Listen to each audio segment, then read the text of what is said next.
coming to you live from the Business RadioX studio in Woodstock, Georgia. This is Fearless Formula with Sharon Klein.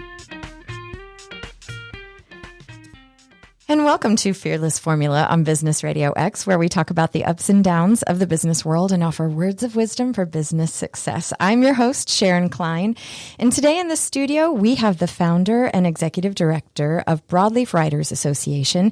He is also the author of 4 novels, including a novel called The Weight of Ashes, which was nominated for the Georgia Author of the Year Award in 2021. He has been in the AJC, the Publishers Weekly, Writers Magazine, Shelf Awareness, great name, and City Lights with Lois Reitzes, which I listened to. Humbly, we're so happy to have you in the studio. Welcome, Zachary Steele. Thank you so much. I'm happy to be here. Are you Zachary or Zach? It depends on what I've done that day.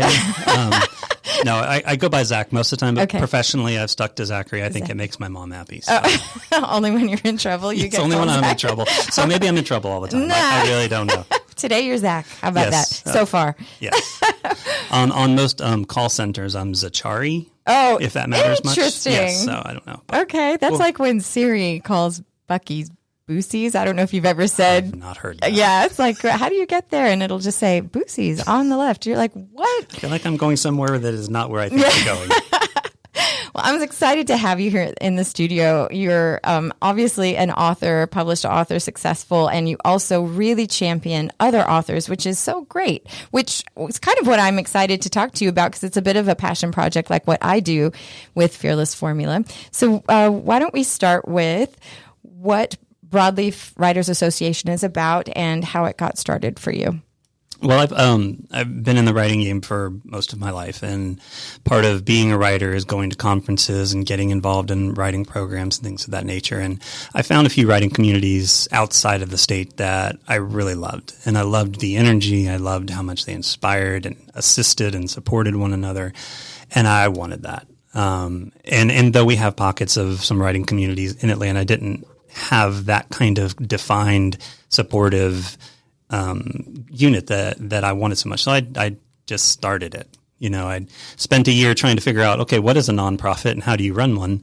And then found some people to help start with the board. And in 2015, we formed the organization and started running an annual conference and started slowly adding programming to it, which is now a podcast called Right Now. W-R-I-T-E. W-R-I-T-E. Right now. Right now. Right now. Amazing that you actually took a year to set it up properly, and you had a lot to learn. I imagine, like you said, with the 401c or what is it? 401cs. Yeah, it's a 501. Oh, 501c. I couldn't remember. It's okay. Yeah. It's got some numbers. Some numbers. Yeah, nonprofit. So I don't know anything about starting that. So what were the resources that you went to? There's a book by Bill Bryson called A Short History of Nearly Everything, and I love it because in the foreword he talks about writing his book before that called In a Sunburned Country, and he was flying over the Pacific and seeing how big the ocean was and feeling very small, and suddenly had this desire to write this comprehensive book about everything. And so in his words, he went around the world asking the smartest people the dumbest questions, and voila, there was a book. And I think that was my approach to starting Broadleaf, is I found people who run writing organizations who I consider to be the smart people and went and asked them just pages of dumb questions until I got a grip on what I was doing. And that grip might have been like, a greasy pole kind of grip, but I had enough to get started. And we were able to get going. And I think it's just been a learning process since then. Your goal with Broadleaf is to educate writers through seminars, webinars, programming, an annual conference, peer groups, and networking events. So if I were a writer on my own, my little fledgling whatever story, but I really want the support, that's your sort of ideal person to be associated with the Broadleaf? I'd like to think Broadleaf, the name, comes from a couple of different things. Broad, we want to have a broad reach, genre, style, age, cultural background. It doesn't really matter what it is. And the leaf is a page, and Georgia is home to the largest broadleaf forest, so it worked.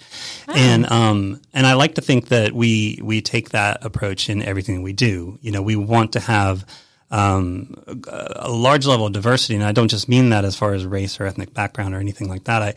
I mean that in terms of what is written, what style, genre, age. It doesn't really matter where you are in the process, whether you've just written your very first word or just want to write a novel or whether you've published several books. We want everybody to be involved in this community and to have it be an inclusive place where you can come and be supported. I saw on your Facebook page you have about 1,500 people who follow. Is that true? Yes. That's a lot. Well, I don't know. Is that true? Wait. No, it's more of a social media thing where I've kind of handed some of that off, but I also stopped paying attention to that number because I didn't know what it meant in the end. Right. I don't even know exactly what it means. Yeah, but 1,500 is still, it's a good number. It means this 1,500 people are somewhere in the algorithm. That's right, which obviously touches that many lives. That's important. Mm-hmm. What is the most satisfying part of being the founder and executive director of Broadleaf? I don't even know if it has anything to do with being the founder or executive director, other than I have a lot of communication with people. But my favorite time is when it's the conference time and I'm there with a room full or rooms full of writers who are pursuing this dream, this passion, and seeing the happiness as they connect. You know, for those who have never been to a conference, and for me, when I went to my first conference, walking into that building is an eye-opening experience, and instantly you are in a group of people who are you. They're your people. They share your joys. They share your failures. You know, they share the struggle of just trying to put words together, not to mention get published. And so being able to see them connect and then to have conversations with people who talk about how much it means to them to be there with these people and to have learned what they learned and how inspired they are and ready to get back to write. And then the emails that I get throughout the year from people who are anywhere on their journey and just looking for guidance, assistance, support, whatever it happens to be. I love that part of it. And I don't know if that's because I'm the founder and executive director or if it's just because that's what a writing community is. What it sounds like you're saying to me is the fact that there are that feeling that you're not alone, because writing obviously seems to be such a singular activity, but to have groups of people who only they, if they're in that same state of writing, can really understand and connect. That feeling of not being alone is powerful. Yeah, and that's one of the things that I say a lot is even though making a book is not a solitary thing because you have a group of people who are helping you. When you sit down to write, you're by yourself. It's you and the people in your head, and that's it. The friends that you have created, and you exist by yourself, doing something by yourself, and going through a lot of the process by yourself. And it makes it all the more important to then get around other people who also do this by themselves, so that you can share and connect and make friends and mentors and find critique groups and beta readers and everything like that. I mean, you can't do that in your room, you know, and so it's a great part of it. How exciting to see the lives that you affect and the potential legacy that gets left because of being inspired as you were, and you weren't afraid to do it.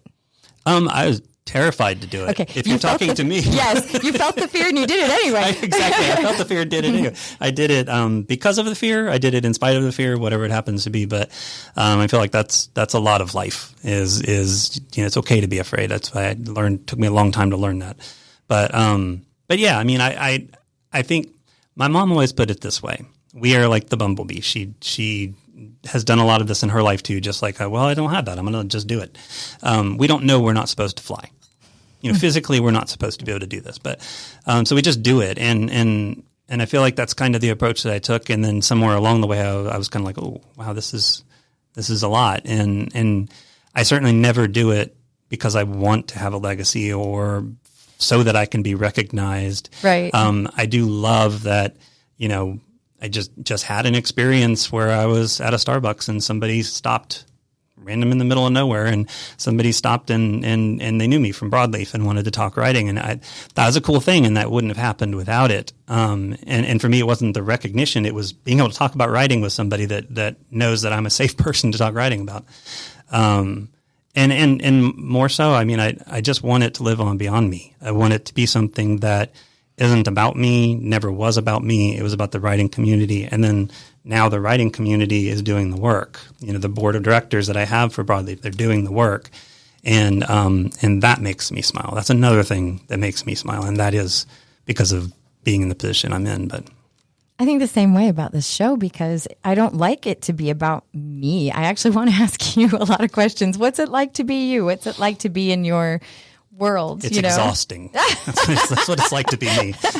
Well, let's go back to why it's exhausting. Let's go back a little bit. You're from Florida, but you also did your high school years here in Georgia, in Forsyth County. Mm-hmm.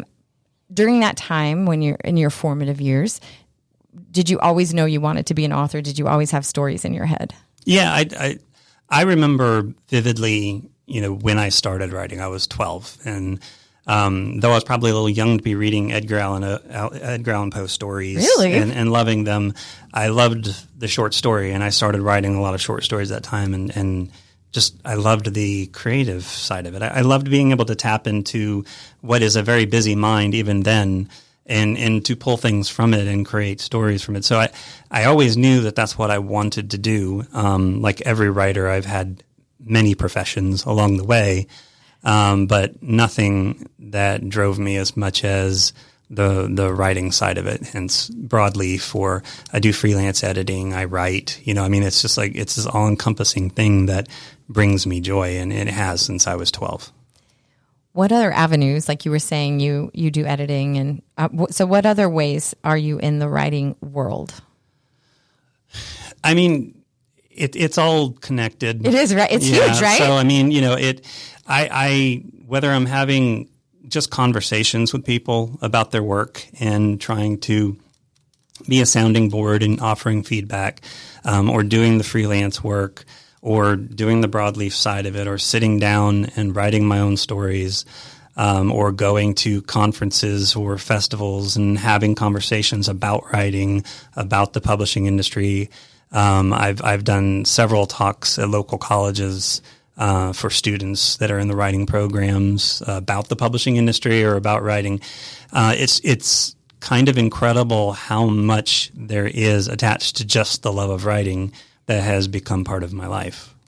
You do a lot of interviews. I do. We have the podcast.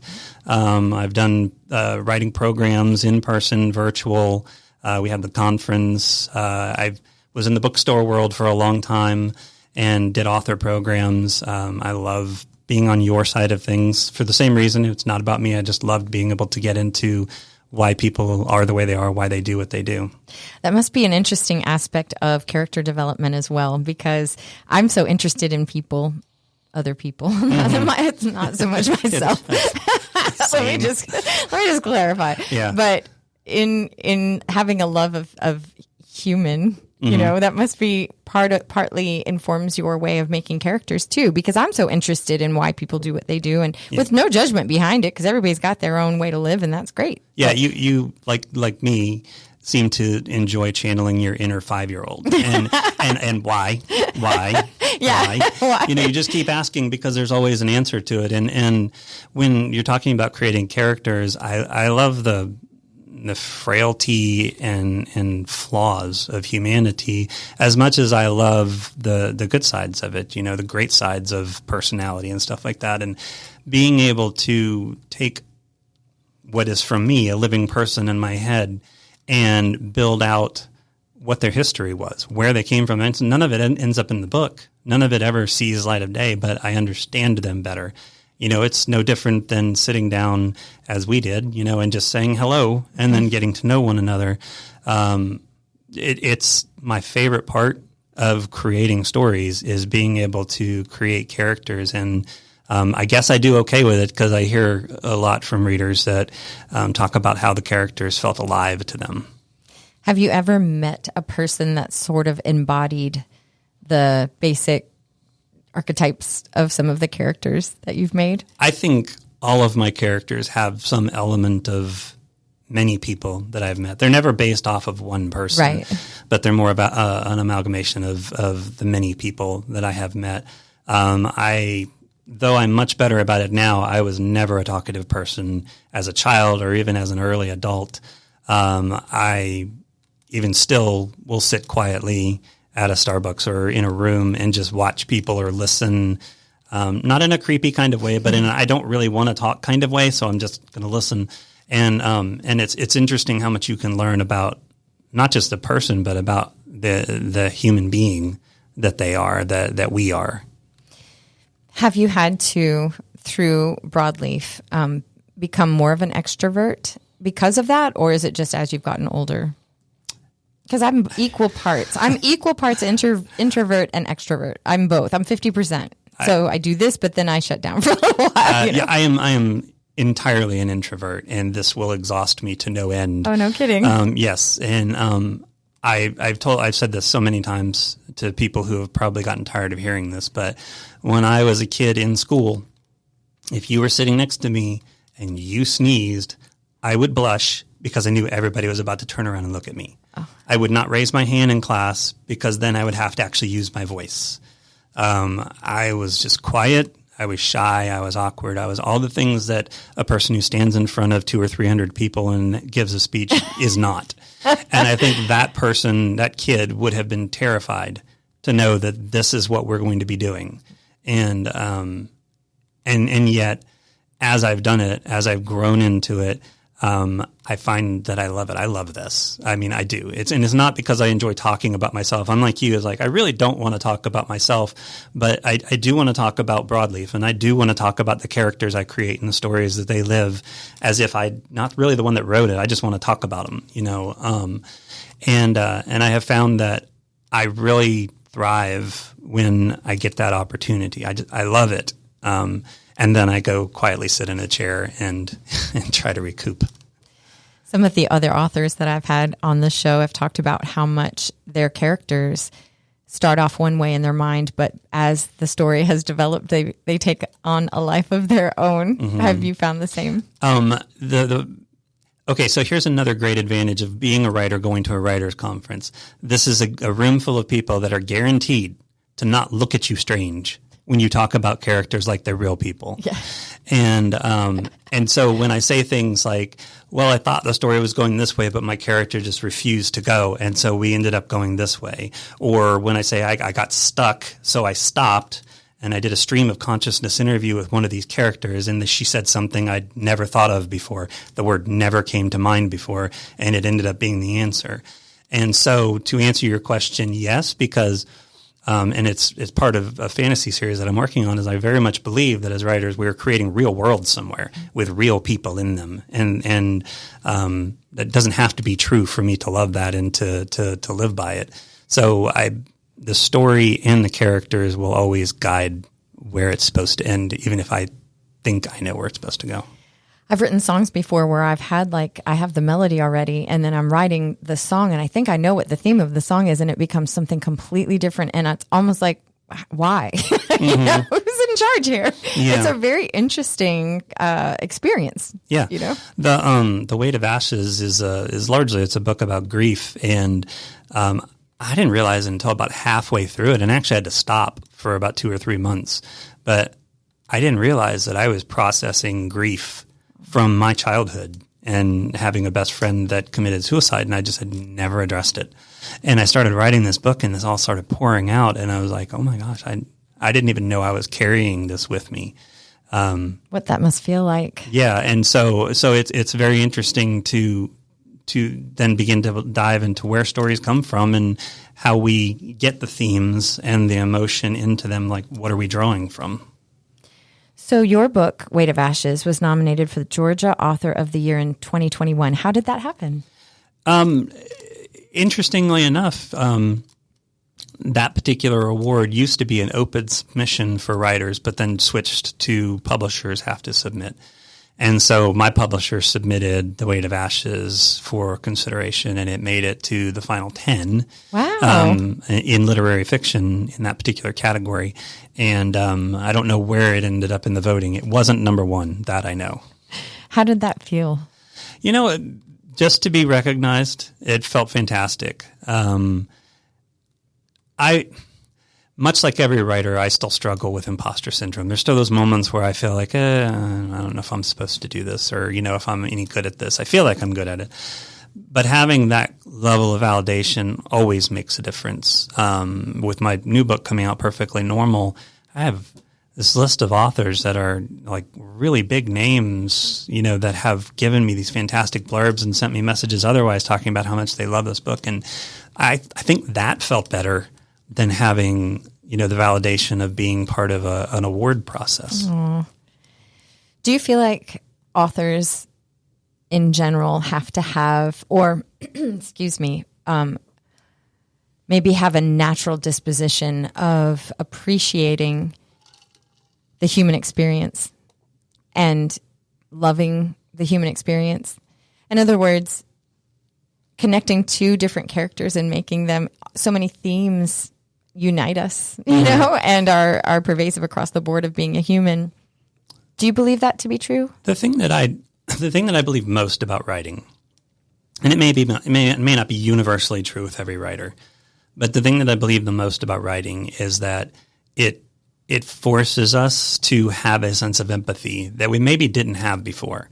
Because if you're going to write a viable, believable, memorable character, it has to have it has to come from that character's point of view. So everything, even if it's polar opposite of the way I might think, it has to come from that character. And so I begin to understand, even flawed, I begin to understand why people, like in my character sense anyway, why they make the decisions that they make, what led them to this situation. And I think personally have found that it's created more patience with people than maybe I had when I was younger. And I don't know if that's a product of age of the writing, but maybe both. Yeah, but it for me, it's a sense of empathy that it has generated, and that I see that and hear that in conversations with writers more than I don't.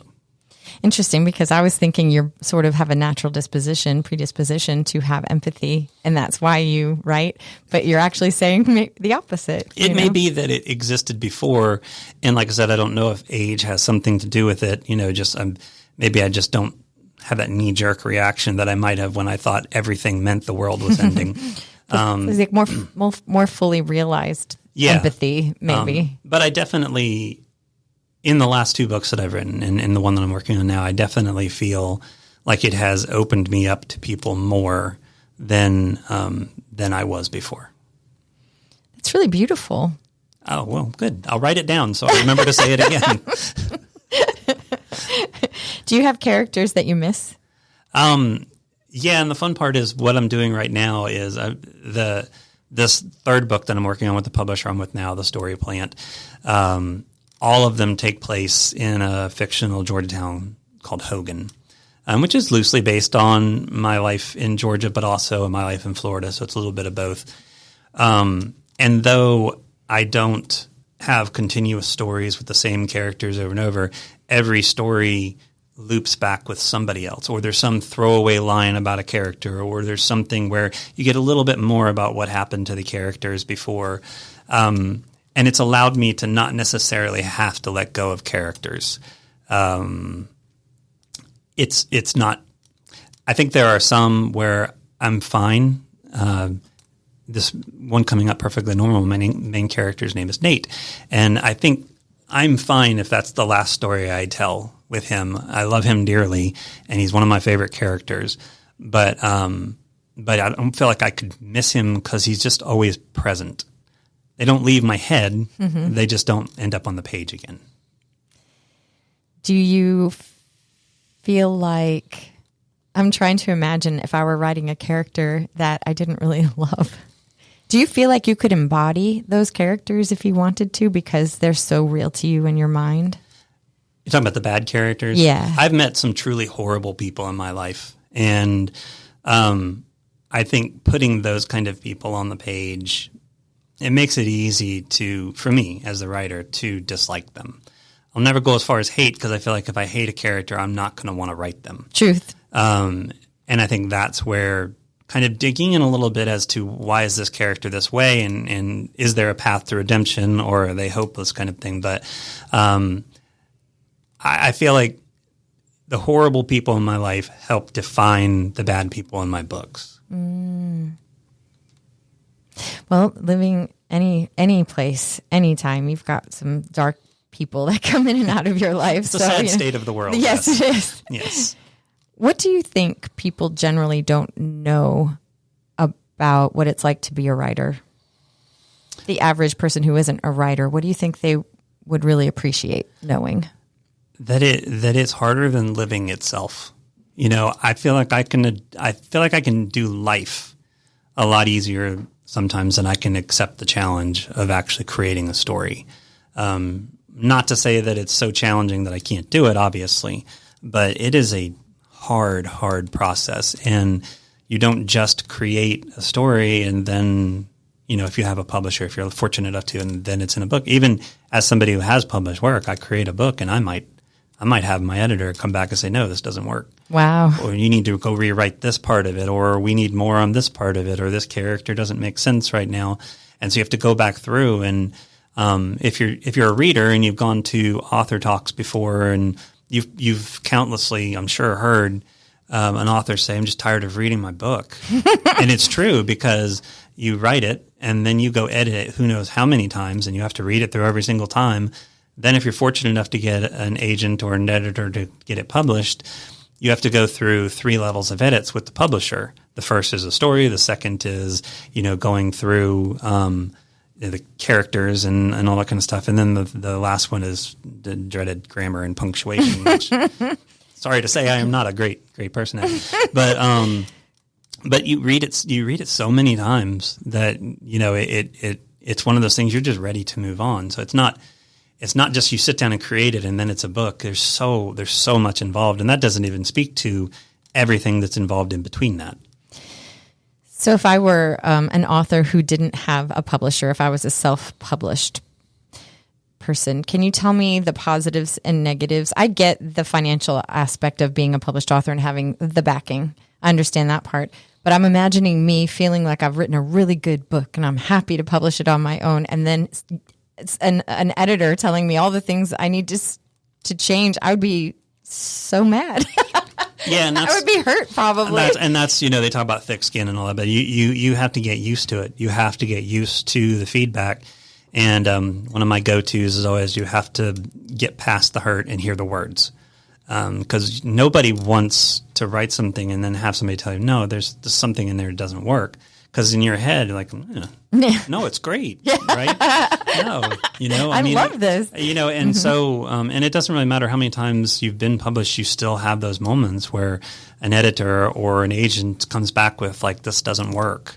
And in those moments, it's a gut punch, and it's not something you ever get used to.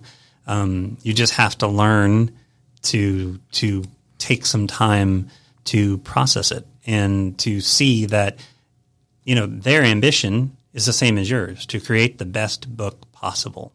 And it doesn't mean that all of their opinions are correct, but it is part of the process for you to hear it and see if there is something that you need to do.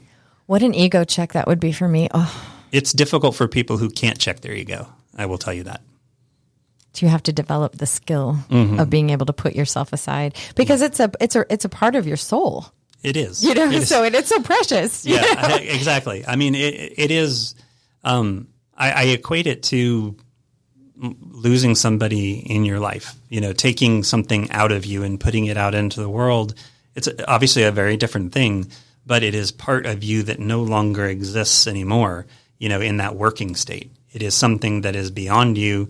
Maybe it's better to equate it to a child growing up. I don't know. But, it is part of you that exists in the world that you no longer have any control over. So, yeah, child is better then. Yeah. And less morbid. But yeah, it's one of those things you have to be able to distance yourself from it at that point. I wanted to talk to you a little bit about the independent booksellers and as opposed to the big booksellers. Mm-hmm. I saw that you had posted that an article from ABC News about independent booksellers continue to expand in 2023 with more than 200 new store openings. Mm-hmm. That's so exciting to hear. I think, it's interesting that the independent book community was thriving late 90s, early 2000s, Barnes & Noble, Borders, sort of ate into that. And then independent bookstores started to die off. And while the rest of the world is going the opposite way, where big corporate stores are the dominant ones over locally, Amazon? Yes, over locally owned things. Bookstores have started to grow, and that's a fantastic thing because it tells you there are still enough readers to support that. But also it means that people are relying more on their community for that entertainment, for the books. And I love that. I love seeing the independent bookstores growing again because, I came from the independent bookstore world. I owned one for a brief time, and I saw that. Yeah, and I still am very much indebted to them, not just personally but professionally as well. And I want to support them and see them do well. So those stories make me very happy. Wordsmith's books. How did you own Wordsmith's books? It was 2007 It was very brief. to 2009. We opened in 2007, which was a wonderful time to open because in the fall of 2008, the economy collapsed. No, right? And so much like people who opened a business a year before COVID, there's not much you can do when an entire economy collapses and there's not people shopping, especially as a bookstore because you run on razor thin margins. It's not, you don't make a lot of money in a bookstore. Right. And so when you have something disappear that large and yet you still have to pay people and you still have to pay rent and you still have to pay utilities and pay for the books that come in, you can get underneath really quick. And we did. Did you always want to own a bookstore then? It was always a dream of mine. And I love that we had enough of an impact that I still, 15 years later, it's been 15 years since it closed, I still have people who will talk to me about that bookstore. And we were there for a very short period of time, but I loved what we did because we were a bookstore, but we were also a music venue. And we would bring in, I had this great person, Russ Marshallek, who did all my programming, and he would bring in great authors, but also bring in these bands. And we would have little intimate, 30, concerts. 40, 50 person concerts. And some of these people actually went on to something. And so it was really cool. Did you find that the pandemic really impacted authorship? I can answer that from two sides. The Weight of Ashes came out during the pandemic. So yes, that publication was delayed twice because of paper shortages. Oh, wow. And then when it came out, it was right in between the first phase of COVID and the Delta phase of COVID. There was about 4 weeks when that book came out that I did like 3 or 4 events and then I couldn't do anything else. Wow. And so that was unfortunate because, again, it's something I'm proud of and I want to be able to share with people. And I had people interested in doing events and stuff, but who was going to do them in person when you had COVID, So, and then from a Broadleaf standpoint, yes. Absolutely, because we could only do virtual programming, and virtual programming is great because you can sit and watch an author talk or a conference or anything in your PJs, whatever it is that makes you happy at home, popcorn, dog, whatever, you've got everything you need to feel comfortable and entertained. But the one thing you're not going to do is buy a book because you don't have them in front of you. And so if we had a book event or if an author was going to a bookstore that was doing a virtual programming where they might have sold 10, 15 books, they were selling 1 or 2. Wow. And that's just the people that were willing to actually then contact the store and say, hey, can you ship this to me? So it became very difficult on authors and therefore on bookstores and everybody in the industry because the books themselves, the physical books weren't selling. Now that said, audiobooks and ebooks spiked. And that was good. Those weren't because of programs necessarily, but because people were at home and they needed to absorb that passion. Because Broadleaf started in 2015. Mm-hmm. So you had 5 years of normalcy Yes. and then an immediate change. So you were able to compare and contrast what the pandemic did. Mm-hmm. We were prepping for our 5th conference at that time and had to pivot. And we, like other, because I stay connected with other executive directors and like other writing organizations, with the virtual conferences, we had 1/3 the attendance of what we did in person. And then when we got back in person, we've had to build. Like this past year, we were getting to 2019 levels of attendance, and I think we'll finally get there again this year. So it's basically a 5-year period of stalling and then having to push yourself downhill, to get going again.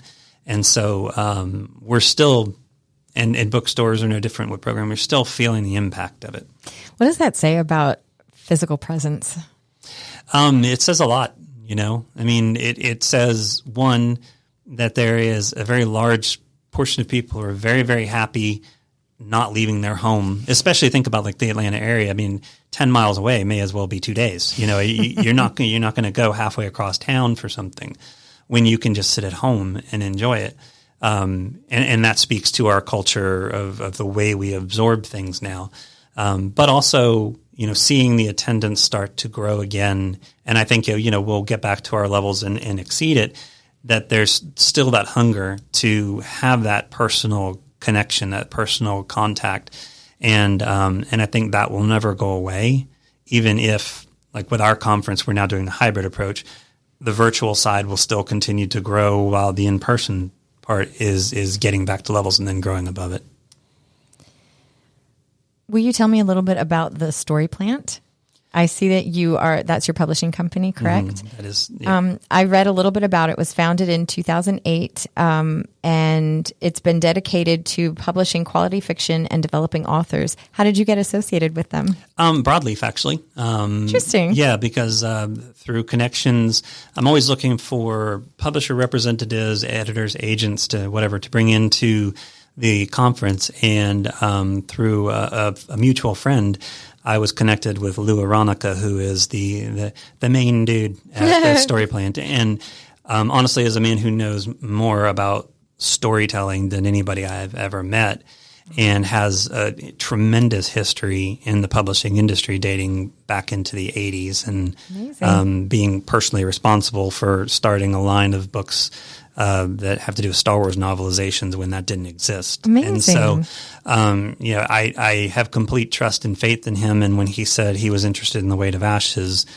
I was like, I don't want to talk to anybody else, because I wanted it in his hands. And it became a much better book, much as Perfectly Normal did. It became a much better book dealing with him and his editing staff. Will you tell me a little bit about how you said there's a bit of a love story involved with the pandemic? Oh, yeah. So I'm such a romantic, no, so I'm really excited to hear about this. It's the pandemic will always be what it is. And there's a lot to look back at that and go, that was such a terrible time. My love life was not one of them. And it was so random. I connect with people through Broadleaf that are associated with other writing organizations. And at that time, actually on this day, according to Facebook 5 years ago, I connected. That is serendipity. I connected with Jess, who was actually overseeing Georgia writers through Kennesaw State University. And just connect. We never communicated. I sent a friendship. She took it. And then 2 years passed. Yeah, 2 years or so passed. And no, it's like the way the algorithms work, this should not have happened. But she posted something about the Queen's Gambit. And I saw it and commented on it. And then the next thing I know, we're talking in Messenger, and then we're meeting up. And she's like my other half. I mean, she's just the most wonderful, supportive person that I could have ever asked for. And I love her and her daughter, as if we've always been together. And so for me, the pandemic forced me more on social media, which led to this random thing that turned into a relationship that has essentially redefined what my life is. And I don't know. I mean, I guess I owe Facebook. So people can say what you say about Mark Zuckerberg, but I owe him my relationship. You couldn't have made that happen, though. Do you know what I mean? Like, there's no way to contrive that. It's just serendipity. Yeah, I think so. I think it was. I mean, we talk about it all the time. It's like it's something that was supposed to happen, and it was beyond our control. There's something other than to be able to talk to one another afterwards. There's something nice about that, like a surrender in a little bit to me, in that like there are forces beyond our control that have ideas about what our lives are going to be like. There's only so much we can control. Yeah, it's kind of nice. Yeah, I like it. I like the idea of the world and of life being bigger than we see it. I'm glad. It's not always the best to see. No, if it was all up to me, my world and the world itself would be in a total mess. My world would be have anxiety, riddled through it. Where would you like to see yourself? Like, what are your 5 years from now, 10 years from now? What would you like your life to look like? That's tough because that's a different question than it was 20 years ago.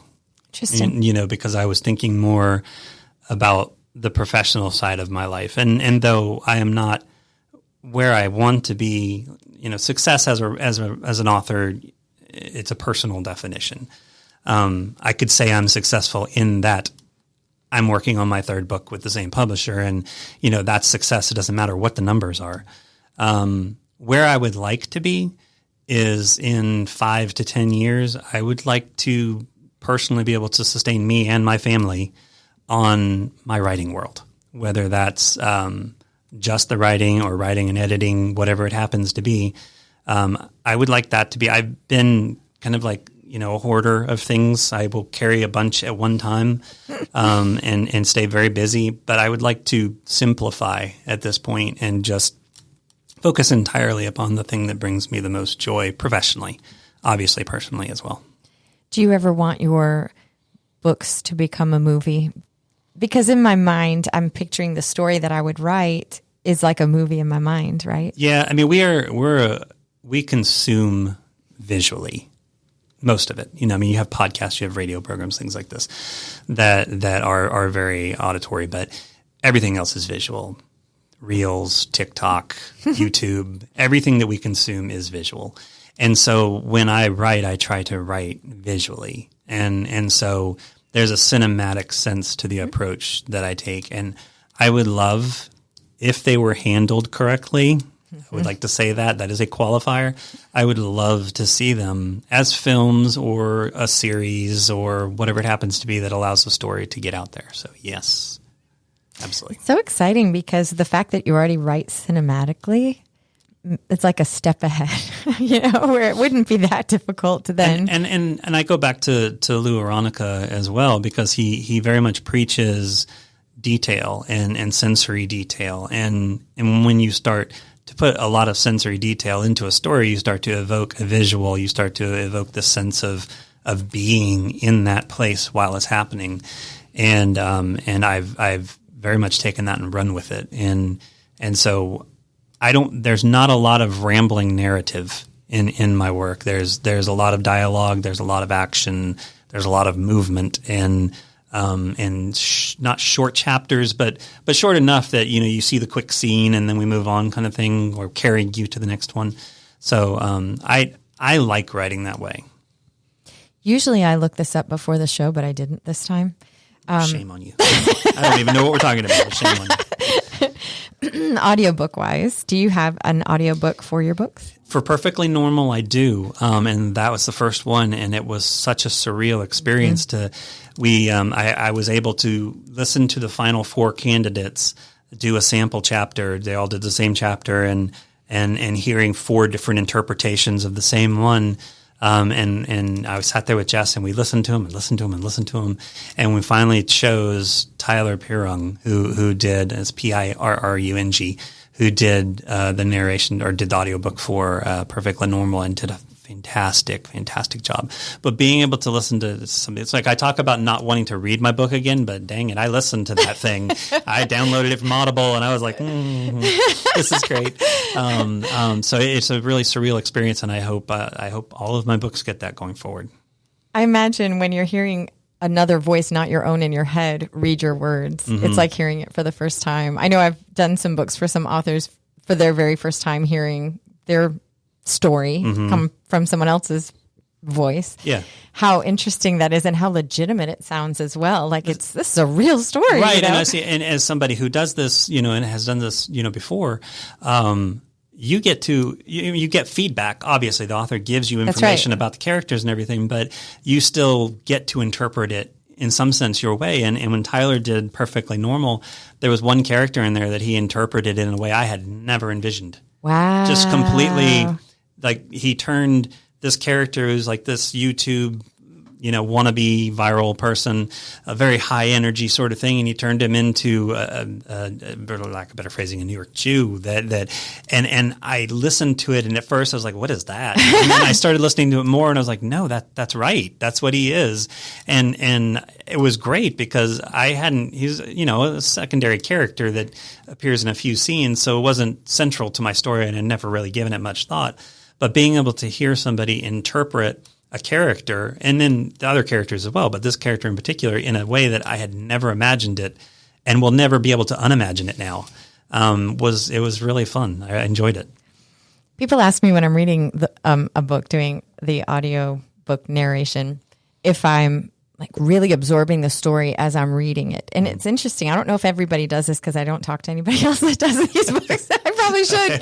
But in my little booth, I'm reading the sentence, and it's the energy behind the sentence that is most important to me. Mm-hmm. The words are obviously the way you get the energy out, but they're the vehicle for it. But like, is this a sarcastic moment? Is this an angry moment? Is this a reticent moment? All of those different emotions are what is most important to me as I'm reading, like, a sentence or the paragraph. What is the point of this paragraph? It's to move the story forward. Well, what's the overall theme of it? And so it's interesting to me because these characters, they're very real to me as well, because they are different aspects of me I get to tap into. Mm-hmm. And it's, and I do know the story, but it's more the emotion behind it. Like I can tell you about the emotions, what drives this person as opposed to this person. Mm-hmm. The details of the story don't seem, at least as far as my narrating, aren't like the most important thing. It's more like I want the audience to feel what this whole sentence is all about.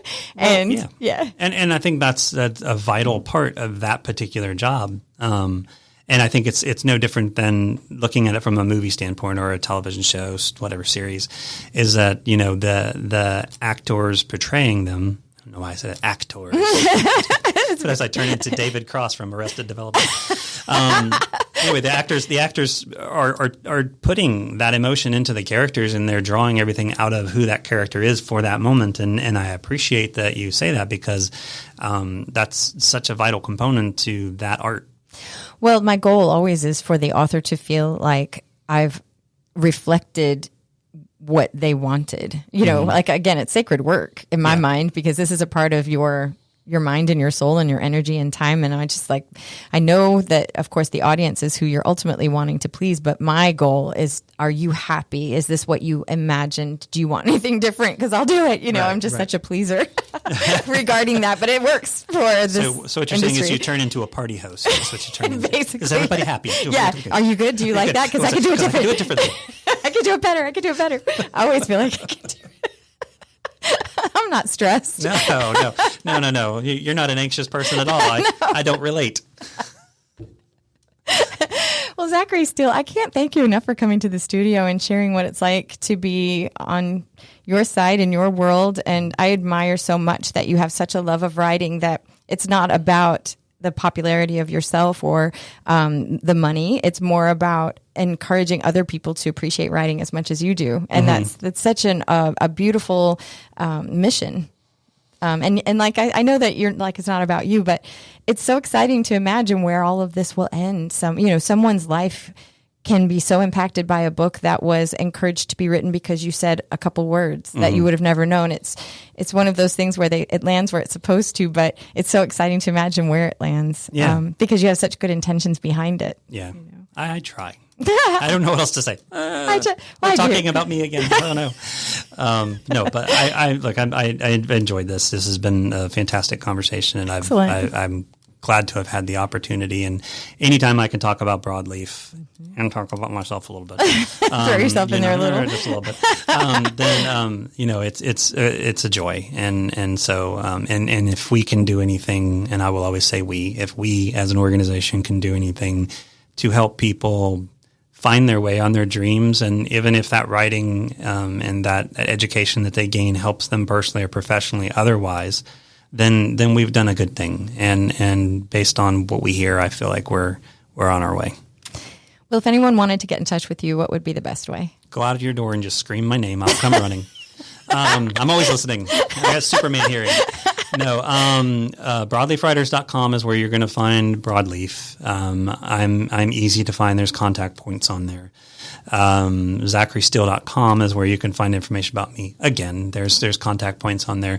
I'm also on social media and easy to find because I don't have privacy settings. I don't know if that's good or bad. No, I'm the same. I think professionally, I feel like I have to leave the doors open, for people to come in. It's unnatural, isn't it? Though yes, I don't like it. I do the same, and I'm just like, who's looking at this? I was like, what? I'm also that person at home is like, are the neighbors coming over? I don't know if I want that. But yeah, so no, I mean, I'm very easy to find, and The Weight of Ashes is already out. Perfectly Normal is coming out later this summer. I hope people will experience Nate's journey. Well, I would love to have you back sometime if you were ever interested, and talk about more of the things that you've learned along the way. I just really appreciate your being so candid with me, and thank you for taking the time to come to the studio. Sure. Thank you for inviting me. Sure. And thank you all for listening to Fearless Formula on Business Radio X. And again, this is Sharon Klein reminding you that with knowledge and understanding, we can all have our own fearless formula. Have a great day.